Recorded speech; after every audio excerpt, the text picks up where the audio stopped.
গাঁজা সহ একটু দেখি এদিকে চলো। এই যে ভ্যানে দিতে নিয়ে আসো তো এটা।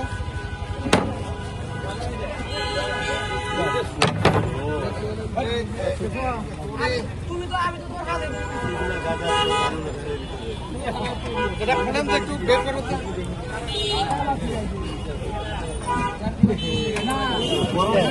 বড় বড় একটা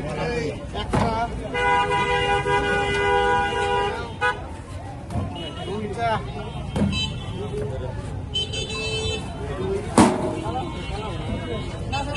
তিনটা। ভিডিও করতে দেন, একটু ফাঁকে দেন, একটু ফাঁকে। তিনটা গাঁজা সহ এদেরকে ধরছি। তিনটা হয়েছে। ভিডিও ক্লোজ করো।